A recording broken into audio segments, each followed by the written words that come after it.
Here's a simple dialectic, which I will probably forget by the time this sentence is out of my mouth.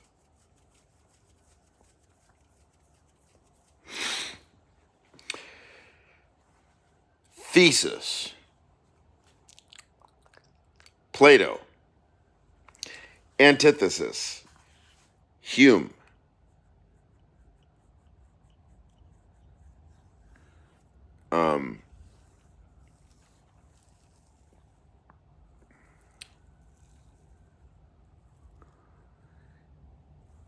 Counter antithesis.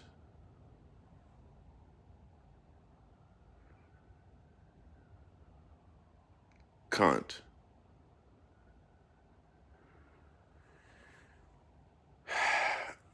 I'll do it like this now.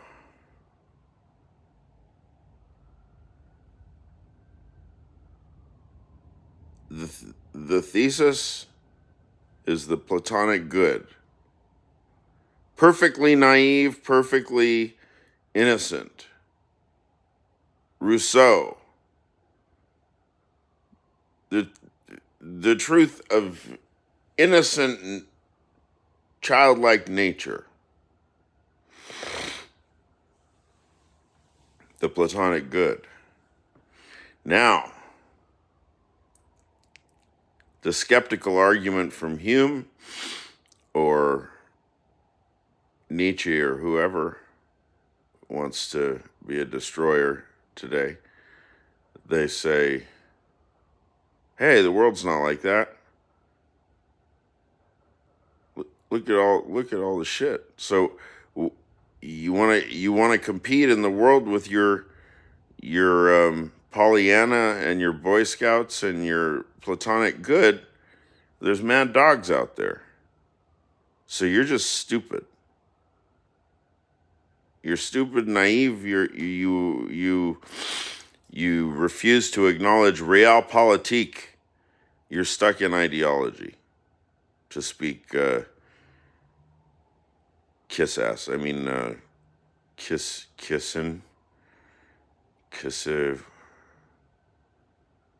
engine, something or other. Anyway, so then Hume is left with what? Some bundle of perceptions. He doesn't even have a self. And Nietzsche is lucky as if he even survives his temptation to take his own life, roughly akin to his disciple Jared Russell, who did take his own life. Lucky for me, I'm not a 100% card-carrying member of the Nietzsche Club.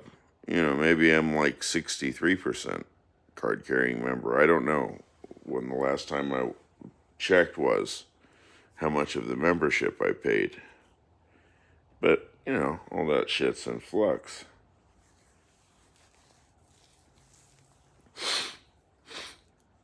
So if your name is David Friedrich Nietzsche Hume, you say, hey, yeah, absolute epistemic despair, absolute moral despair, pure nihilism, will to power, motherfucker, ride the lightning. Ride the lightning, bitches. Right. So, yeah, it's pretty cracked out. It gets you a lot of despotism. Certainly gets you a lot of World War II stuff.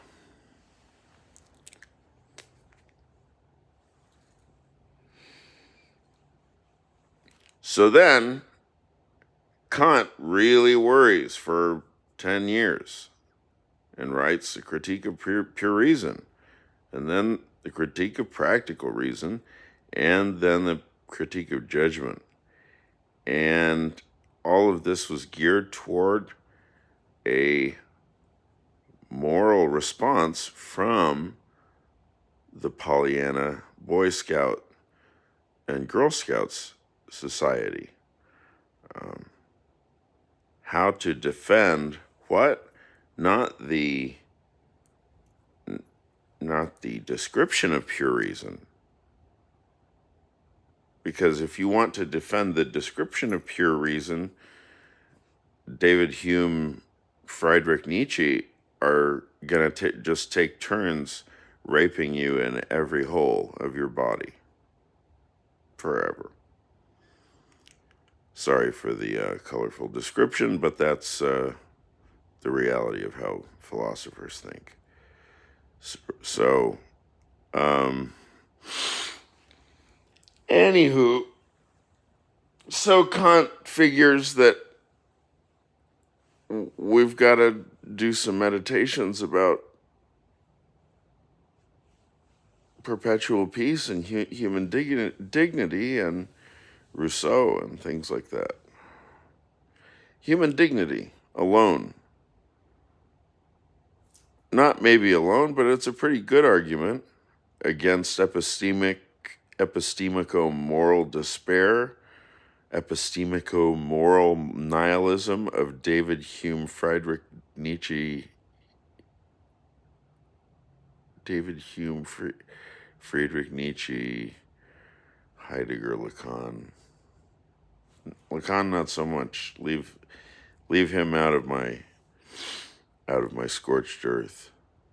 Bring Freud in. Yeah, he can get.